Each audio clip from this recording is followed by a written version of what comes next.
নমস্কার বন্ধুরা, ইতিহাসের ইতিকথার নতুন পর্বে আপনাদের সকলকে স্বাগত।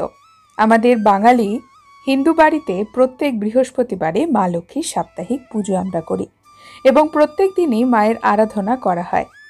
প্রত্যেক বৃহস্পতিবারে লক্ষ্মী পুজোর একটি বিশেষ নিয়ম হলো ঘট স্থাপন করে মায়ের পুজো করা।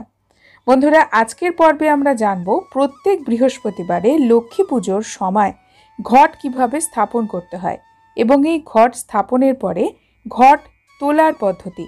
আপনাদের মধ্যে অনেকেই কমেন্টসে প্রশ্ন করেছিলেন যে মা লক্ষ্মী পুজো তো আমরা বৃহস্পতিবারে করছি, ঘট স্থাপনও করছি, কিন্তু এই ঘট কিভাবে আমরা তুলব।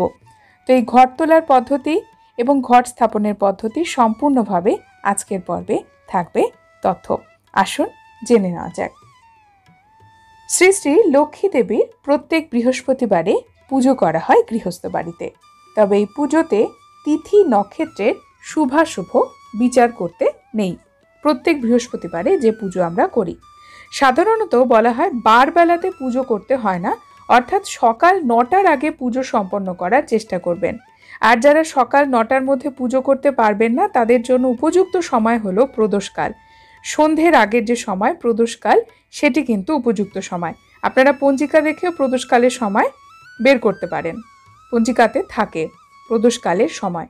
প্রদোষকালে পুজো করুন, না হলে সকাল 9টার মধ্যে পুজো করুন ঘট স্থাপন করে। এই দিনে মূলত স্ত্রী লোকেরা মা লক্ষ্মীর পুজো করেন, কিন্তু পুরুষেরাও করে থাকেন।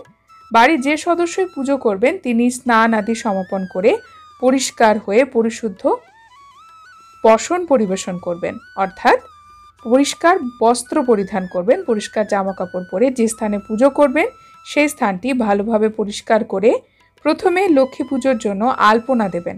আলপনা কিন্তু প্রত্যেক বৃহস্পতিবারে মা লক্ষ্মীর পুজোতে দেওয়া উচিত। এছাড়াও ধূপ ধুনো প্রদীপের আলো জ্বালিয়ে পবিত্রভাবে পুজো করতে বসতে হয়। মা লক্ষ্মীর পুজোতে কয়েকটি বিশেষ নিয়ম রয়েছে, যেমন ঝিনটি ফুল লক্ষ্মী পুজোতে ব্যবহার হয় না এবং লক্ষ্মী পুজোতে শঙ্খ অবশ্যই বাজান, কিন্তু ঘণ্টা বাজাবেন না। মা লক্ষ্মীর পুজোতে ঘণ্টা বাজানো নিষেধ।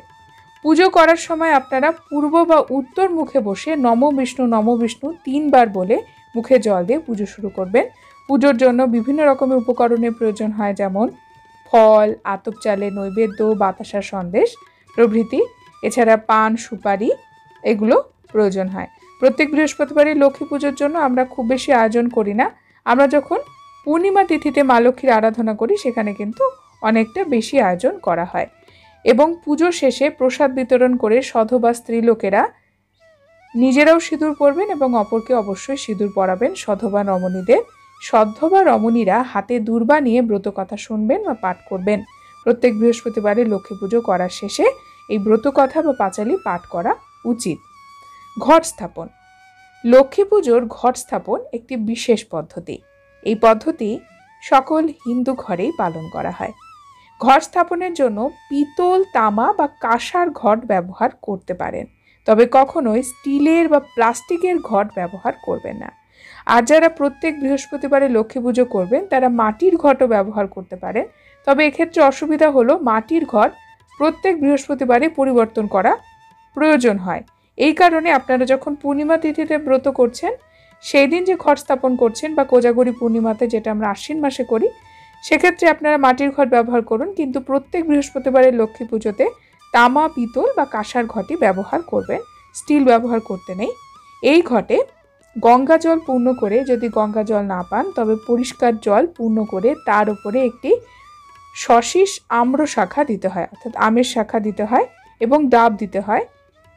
ডাবের অভাবে আপনারা কলাও দিতে পারেন, এবং কলাও যদি না পান তাহলে হরিতকি এবং সিঁদুর অবশ্যই দেবেন। সেখানে মঙ্গল চিহ্ন আঁকবেন সেই ঘটে গায়ে, এবং ঘরটির নিচে মাটি দিয়ে ধান দুর্বা তার উপরে দিয়ে সেই ঘরটিকে উলু দিয়ে স্থাপন করবেন। এই ঘটে কয়েকটি সুপুরও দিতে পারেন, হলুদ এবং কাঁচা টাকাও দিতে পারেন। বৃহস্পতিবারে লক্ষ্মী পুজো করার সময় এই যে আমরা ধান দুর্বা, পান সুপুরি দিয়ে ঘট স্থাপন করলাম, এটি আমরা তুলব ঠিক তার পরের সপ্তাহে। আজ বৃহস্পতিবার, আজ আমরা পুজো করলাম, ঘরটি আমরা তুলব পরের সপ্তাহে বুধবারে। বুধবারেও ঠিক সকাল 9টার আগে ঘট তোলার চেষ্টা করবেন, তারপরে কিন্তু তুলবেন না, এবং সন্ধেবেলাও ঘট তুলবেন না মা লক্ষ্মী পুজোতে। সন্ধেবেলা অর্থাৎ প্রদোষকালে পুজো করতে পারেন, কিন্তু ঘট কখনোই তোলা উচিত নয়। এই ঘট তোলার জন্য প্রথমে ঘরটিকে মা লক্ষ্মীর নাম করে 3 বার ঝাঁকিয়ে নেবেন। তারপরে ঘরটি তুলবেন। ঘরটি তুলে তার মধ্যে যে ধান, দূর্বা, পান, সুপুরি, ডাব এই সকল কিছু আপনারা ব্যবহার করেছিলেন সেগুলোকে একটি পরিষ্কার স্থানে ফেলে দেবেন। আর সেই ঘটের জলটিও পরিষ্কার স্থানে ফেলবেন। বাড়িতে প্রত্যেকেরই গাছ থাকে, সেখানেও আপনারা ফেলতে পারেন, তবে কখনোই তুলসী গাছের গোড়ায় এই জল ফেলবেন না, কারণ লক্ষ্মী পুজোতে তুলসী পাতার ব্যবহার হয় না।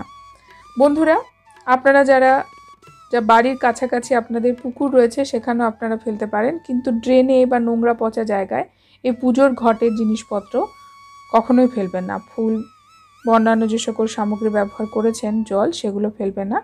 যতটা সম্ভব গাছের গোড়ায় ফেলার চেষ্টা করবেন, এতে কিন্তু কোনো অসুবিধা নেই।